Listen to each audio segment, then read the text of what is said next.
What's going on YouTube? This is Jabber Tech, and today I'm going to help save you some cash. Do not buy these cheap tempered glass screen protectors. I'm going to tell you why and tell you which one you should buy.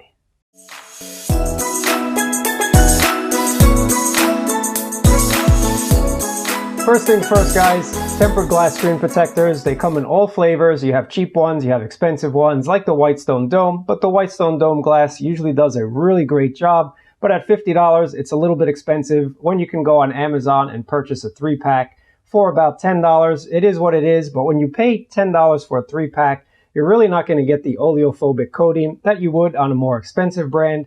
And in particular, this brand right here, which I'm not going to shout out, but just don't buy this type of brand.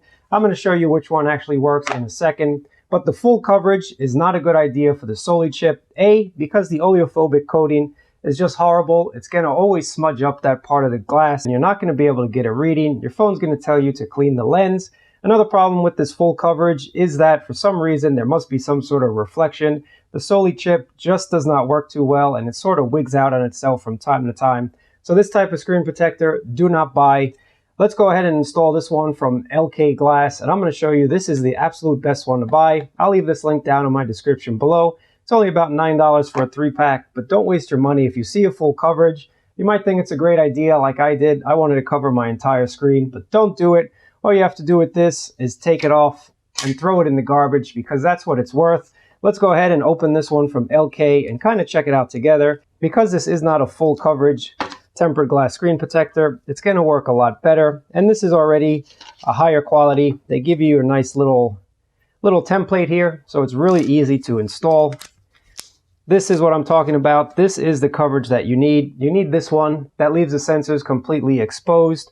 So let me just go ahead, plop this out, and we might as well install it together. Here it says top, so you want to do something like this.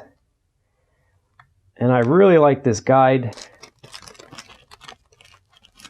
This video is not sponsored in any way by these people. I just kind of went through a couple screen protectors already, and I know that the full coverage ones just are horrible, so I want to save you guys $8. I know it's only $8, but it's a waste. That's the price of a couple beers. I'd rather a couple beers than waste my money on a tempered glass that does not work. Those manufacturers should be ashamed of themselves selling a product that's absolutely garbage. And unfortunately, there's a lot of those products out there. So make sure to wipe off your device. Put your phone in. Now you want to line it up. Super, super easy. These installation pads are really the best option. And let it do its magic. This is it, guys. This is a screen protector. Now you don't have to buy this specific one. Just buy the ones that have the opening on the top there for all the sensors and you'll be good to go. If you do want to buy this one, because I have tested it out and the oleophobic coating is definitely a lot better than the previous one. And there are a few air bubbles here, but they usually go away in a day or so. But at about $9 for a 3-pack, this is an absolute win. Just make sure you don't get this full coverage BS. This will not work. This will interfere with the Soli chip. Go for one of these open-ended ones. I really hope this helped you out, guys. If it did, leave a thumbs up, leave a comment down below. Let me know and share this video with other Pixel 4 owners. Thanks for watching. I really appreciate it, and I'll catch you guys in another video.